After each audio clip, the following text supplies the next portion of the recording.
with the interview. David wants to announce that there's a free download for everybody who listen to this. Yes. Yes, indeed. Hello, everybody. Welcome.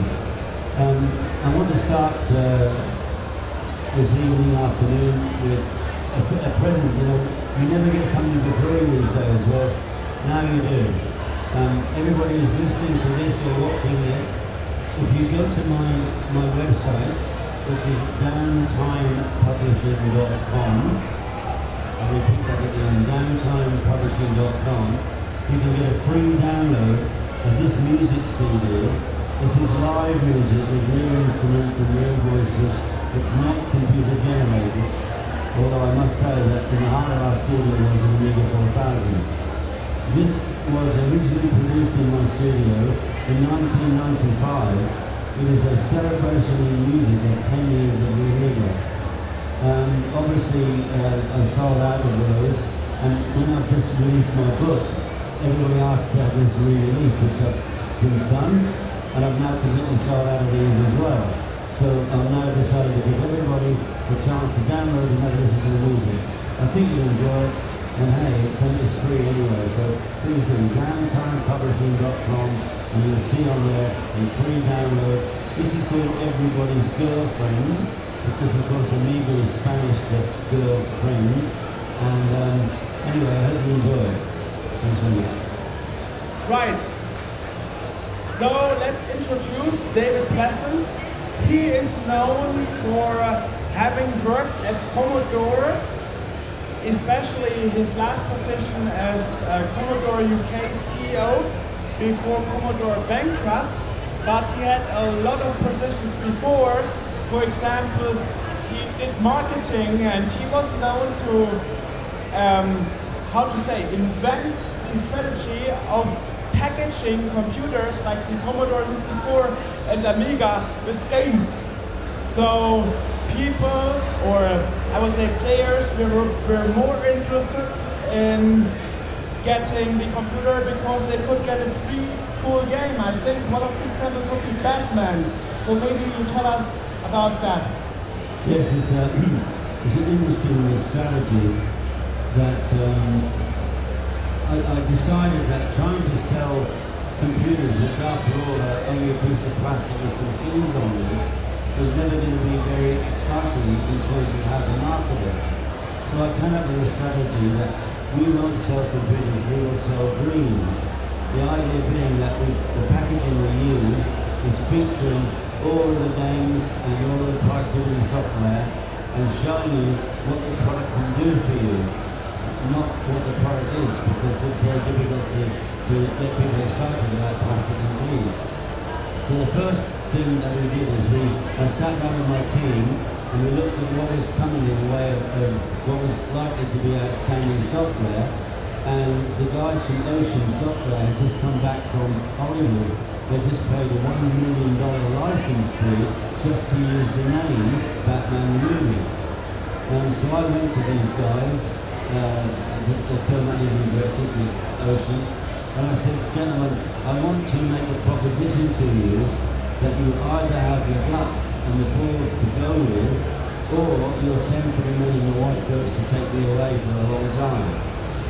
And they said, what do you want to do? And I said, right. I said, I want to produce a package that features Batman. I said, in order to do that, I want you to give me the game exclusively for 2 months. You cannot sell it over the counter on its own. It can only be available in the pack. I want to pay you very little for it, and I only want to commit to 10,000 pieces. Anyway, the first thing they said was, send for the men in the white coats, because it was a pretty crazy thing to ask them. Anyway, they discussed it and they said, look David, we've got a couple of concerns. One concern is that our dealers will be upset. If you have the product for 2 months before they get it, they'll be upset. And I said, well, if it works the way I think it's going to work, they'll only be upset for a couple of days, because they will be selling a £400 product instead of a £40 product. And as a retailer, I know what I prefer to sell. Okay. They said the next thing we're concerned about is we just paid out $1 million. We reckon it's going to cost us another $1 million to make the game. And we've sat down and worked out how many volume we need to sell, not just to break even, but to make a profit. And we are afraid that this activity might affect those numbers. And I said to them, well, the thing is this, is that I'm going to be promoting and marketing and advertising with my much bigger budget than you've got, the Batman. It's Batman I'm promoting. The fact that there's an Amiga inside is almost irrelevant. So anyway, cut a long story short, they had the guts to go with it. The net result was exactly as I predicted. The dealers were upset for precisely 48 hours, and then they started selling 400 pound packs in volume. It's true that the estimated volume of sales that they were going to make was affected. They sold 5 times more than their highest ever estimate. And I didn't take 10,000 pieces from them. I took 186,000 pieces, because that's how many of the 500 Batman packs we sold in 12 weeks. Now we should consider that at this time back then it was quite a gamble, because what we didn't know is, but as we know now, Ocean was actually known to have mixed results with games. And Batman was one of their better games, very good games, but for example Indiana Jones was a total failure. So if Batman would have been a bad conversion on the Commodore computers, your plan would have totally failed. So did you see the game before? Did you have any idea, or was the game just in development? They had not even started development, because they only just got back from Hollywood with the license to do it. So these kind of things are a gamble. What you have to work on is the history of the companies that you're dealing with, the products they've had before, what are they likely to be like. And it was a gamble. And luckily, in most cases, we got things right. There was a couple of packs that we put together with the games remaining. There's nothing you can do about that. But people still buy it, because until they buy it, they don't know the game is not great. But luckily for us, we were much more successful. I think we only had 1 or 2, they weren't even failures, they just weren't as well received as everything else.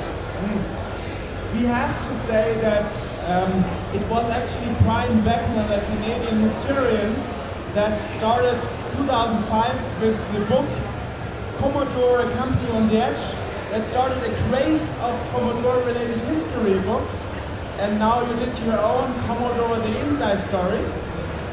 And of course now, as somebody who is interested in that, I would wonder, why would I buy your book, yet another book, when so many other historians and other workers that work at Commodore did their own book already? So what is special about your book that is not in any other Commodore-related history book? No, what you just said is not correct. There is nobody before this book from the inside Commodore who's actually written the book. Everybody else are people from the outside, and they interviewed people from inside, but this is the only book, and this is not just my recollections. Remember, I was with Commodore 12 and a half years. I joined Commodore in June of 1983. I started as a salesman. 4 years later, I was appointed sales and marketing director in the UK. Then in 1990, I was promoted to general manager of Commodore Electronics Limited, which is the holding company for the whole of Commodore, and I was based in Basel, Switzerland, looking after 35 countries.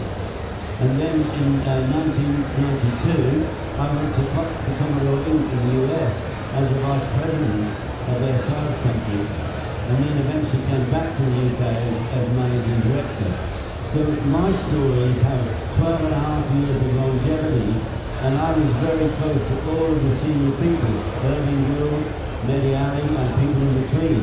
And the stories that are in here are true, absolute related stories that I can guarantee are provable. But not only that, I've got actual chapters from other people within Commodore. I've got a chapter from Dave Haney, one of the major engineers. I've got a chapter from R.J. Michael, one of the major people in the Amiga. there's a chapter from Gail Wellington. She was head of CATS, Commodore and Media Technical Support, and she's giving all her versions of what happened and how she dealt with people and how they dealt with her. There's also a chapter in here from Peter Kittle, Dr. Peter Kittle, who was based here in Germany. He's got a chapter in there. So it's a very broad perspective, but it's all from within inside the company. And the stories over here, nobody else has related to because they didn't know the stories. So I promise you it's a very good read. 368 pages, 90,000 words, and we've done an audio book of it, and the audio is over 8 hours long. That's how much stuff there is in the book. I've got it on sale here today and tomorrow. I'll sign the book for you if you wish, although I do point out to people, if I sign it, the book will probably be worth less. That's your call. But anyway, I'm selling for €25, and the store is just behind us in the next aisle. So please come and talk to me about it. And also, if you do buy anything from me, you go entered into a free prize draw competition, which is happening, the draw is taking place at Amiga 34 in Royce, just up the road from here. That's October 12 and 13. And one lucky person's name is going to be drawn out, and that person is going to win a brand new, not even released yet, Aeon Technologies A1222 computer, ready to go. It's one hell of a prize, so it's a good incentive to buy something anyway. I'm also selling these nice Macs. I mean, I'm just promoting it because I've got them here. They're very good quality. They're €5, and you can't beat the quality. So, as you mentioned at the beginning, you were said, I'm wrong, because this book is the first one that's really telling the inside story how it is. I mean, the other books claim it too, but as you said before, that other people bend the story a bit.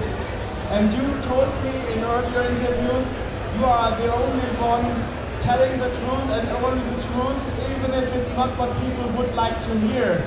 That's absolutely right. I made it absolutely clear from the beginning that, even when I asked other people to write chapters, I told them, you write what you want to write. If you want to call somebody X, Y, Z, then I will print it. I will not edit anything that you write. This has to be true from every person's perspective. And for example, I was very close to Irving Gill, and in none of the books before is anybody talking about Irving Gill. He was the chairman and 22% shareholder of Commodore. I was talked to him many, many times. And I think actually would you like me to tell you a story about Irving Gill? Would you like that? No? Well, I guess, why not? Tell us a story about it. Okay, well, Irving Gill was a very rich man. And I was in his office one day and I said, look, Irving, I know this is probably very impertinent and I shouldn't ask you, and you'll probably tell me to get lost. But would you mind telling me how you made your money? How did you get rich? And he said, well, David, it's very simple. And this is the exact words he used, right? He said, I took the best piss of my life. And I said, what are you talking about? Well, he said, I was in the Four Seasons restaurant in Manhattan, which in those days was the hub where all the wealthy people all met there. So I was having lunch with some friends. So I needed to go to the toilet. And so I went to the toilet, and I really just walked in, and a guy came in, a young guy, and the guy was, do you mind if I swear? Is it okay if I swear? The truth is, the guy came in and he said, I can't fucking believe my company, they're fucking idiots, they're turning opportunity down, and I'm really, really upset. So Irving turned around and said, so what's the matter? Well, this guy said, I've just brought to the table to my company a fantastic opportunity, and the idiots have turned it down. So Irving said, okay, what is this opportunity? I'm interested. And this guy said, well, he said, you know how they ship goods all around the world by sea? And he said, it's a nightmare if you're trying to load a ship and you want to ship, 500 tons of meat and electronics and barrels of oil and vegetables. He said it's a nightmare. So these guys have come up with a system of containerization, 20-foot, 40-foot containers that they've got trucks specially built for. They're building ships specially to carry them. It's going to change the whole face of shipping worldwide. He said, and I've just brought to the table the opportunity for my company to have the rights to a containerized system for the United States. Irving said, you just found your man. So Irving backed him, and then he got that. And so he did take the best piece of his eye. Also, it's pretty much known that you said that Commodore had a troubled time because of many bad decisions. One of those famous examples is, as you told me once, that monitors were shipped from Australia to Europe that if researched better should have been known to not even possibly work in Europe because of some difference. I don't remember, but I guess you can explain it. Yeah, sure. I shouldn't be speaking ill of somebody, but tomorrow evening on this very stage, I think it's 6 o'clock or whatever, there's a guy from ex-Commodore who's going to be talking about his background at Commodore. His name is Petr Tachenko, and he was completely incompetent at his job in Commodore, and this example is a good example. At the time when we sold 186,000 Batman packs, clearly I underestimated how many monitors I was going to need, because we always have maybe a 5 or 10% ratio of sales monitors, and I needed more monitors. So it was Petr Tachenko's role to make certain that the right product was in the right place at the time. So he discovered that there was a whole lot of monitors in Australia, which of course is the same, 240 voltage. So what does he do? Instead of even putting them on a ship, he flew them out, which cost an absolute fortune, because monitors, as you know, are very heavy. And of course, when they arrive in the UK, they are not compatible. And the reason they're not compatible is because they are the wrong polarity. If you watch your water going down the tap, down the sink, it goes down one way. In Australia, it's the opposite way because of the world. And every tube is wired with copper wire in a certain way, and that would have to be completely stripped and rewired, and it would cost more than the monitors themselves. So that's an example of really bad, of wastage of money. Okay. So, is there anything in the book that you didn't tell yet? What is the number one reason people should read your book?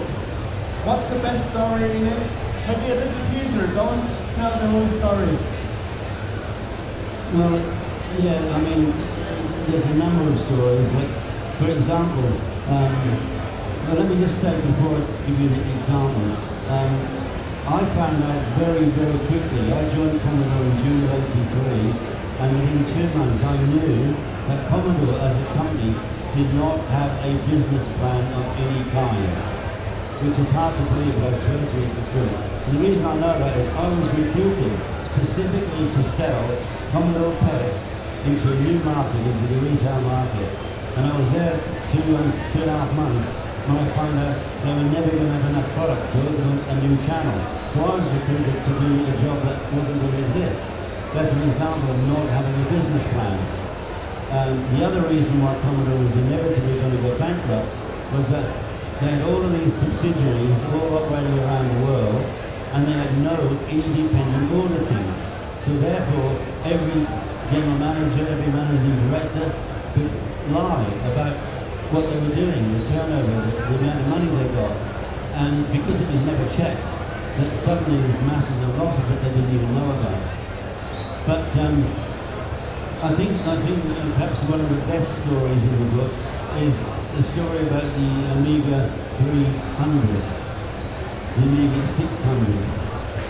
You know, everybody knows that the Amiga 600 came out, but nobody knows why.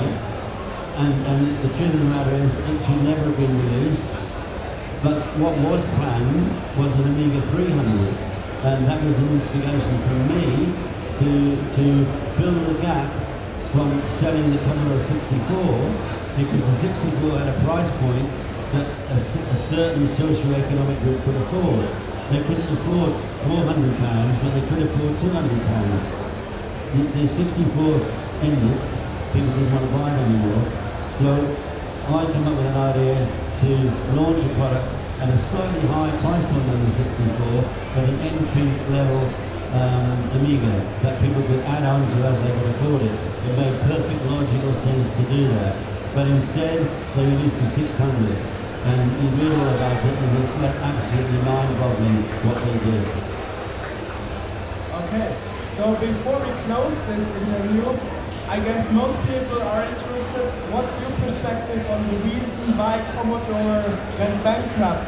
I mean, there are many theories, and one theory is that, for example, in Germany, they had a PC business that they decided to stop in the favor of Amiga. And I heard many former workers at Commodore saying that this was the cause of failing, and they would have been better to continue their Commodore PC line. What's your take on it? I think that is completely wrong. And the reason I say that is because at that time, PCs were coming out of the Far East at a much lower cost than anybody in Europe could produce. There would be absolutely no need whatsoever to make your own PC. What you do is you get it badged by somebody else with your badge and your bezel design and so on and so forth. But Commodore did not give up the PC business for the Amiga. And to endorse that, can I tell you that in 1992, my first day at Commodore Westchester, January the 9th I think it was, first thing I did was to go and see all the engineers in Westchester, because I've always believed that without the engineers we haven't got a business. So imagine my surprise when I walked into the engineering department and we had seven only Amiga engineers, but we had 40 PC engineers in 1992. I mean, it beggars belief. But the reason was that we just recently hired a new head of engineering. This is a guy called Bill Sidness, whose claim to fame he came from IBM, and he was solely responsible for the IBM PC Junior, which is considered to be the biggest failure in computer history. And we hired him. And what he did, he gave 40 jobs to his friends. Wow, that's hard to believe. So, honestly, all of these stories in the book, and there's lots and lots and lots of them, because you can't say one particular reason. There's lots of reasons of the mistakes that were made, the decisions that were made, and the things, the opportunities that they chose not to take, and things like Mediali paying himself $2 million a year when the head of IBM was on $800,000 a year. Go figure. So, is there any other story you want to tell? No, they're all buy the book. Buy the book. Yeah. I need the money. So, are there any questions in the audience? If there are, please come forward, and I will hand you over the microphone. Anybody, any questions? No? Okay. Oh, okay. What's the biggest difference between the C40 64 and C40 65? Because there was a prototype which was already given out. It was happy, but I don't know what's the biggest difference between these two cars. Well, the biggest difference was, and actually there's a whole chapter in the book about the C65. Okay, there's a whole chapter about it. But the difference was that it was reintroducing cartridges back to the 64. And if people remember, Commodore was in the cartridge business and in the software business, and with disastrous habits.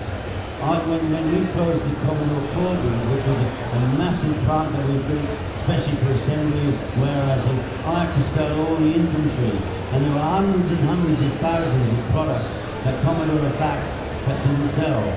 So, and it was completely wrong to even consider getting back into the cartridge business. So I'm very pleased that it was eventually decided not to launch it. But this is another example, you see. Commodore, from the top, they never asked the marketing people and the people in the front line, what is it you need? What can we make that people want? What should we aim for? And they never ever ask anybody, so they just produce these things without asking. Look at the Plus 4.